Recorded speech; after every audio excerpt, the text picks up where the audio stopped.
Here we go. We've got some questions today on derivatives and hedge accounting. All right, let's dive right in. How should gains or losses from fair value hedges be recognized? All right, in this, I am going to bring your attention to our wonderful chart that we've got here. Now, we've got two types of hedges that we're primarily concerned about, which are fair value hedges and cash flow hedges. In this case, we are looking at the fair value hedge treatment. And spoiler, while I bring this chart here for you, you're going to have to memorize this for yourself on the exam, and that's why it's here, to just bring to light how many free points you will get on the exam just by memorizing this chart. Lots of fun to be had. All right, let's run through our possible answers.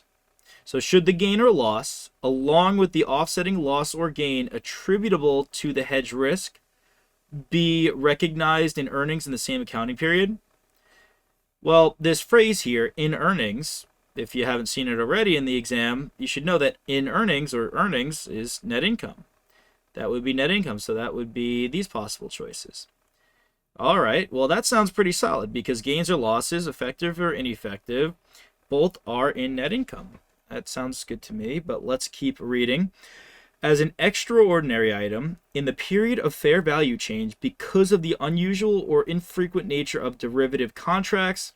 If you remember way back, not too far back, but more toward our income statement section, we're taught that's more discontinued operations. This is not going to be separately stated.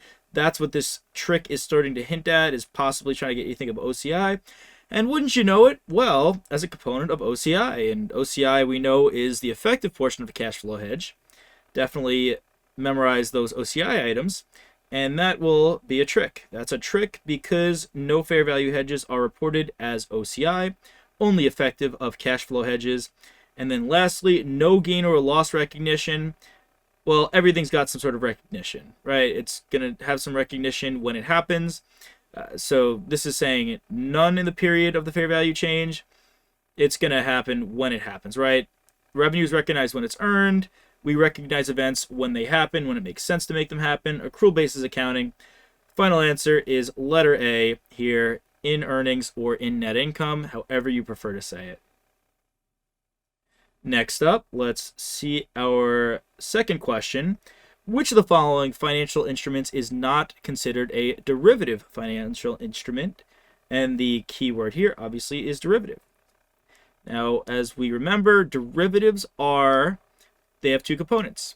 They are a nominal amount based on an underlying security or underlying something. They call it just an underlying, but I like to say an underlying security or an underlying account, something such as that. So which of these does not derive its value from an underlying? Let's see. So stock index options, stock options, these are puts and calls, and these do derive their value, do derive their dollar amount from the underlying stock. If the stock goes up or down, the option itself is a piece of paper, and that piece of paper has a value that goes up or down. We're going to cross that off. Currency futures. This is a type of hedge where you can essentially hedge your risk against currency going up or down.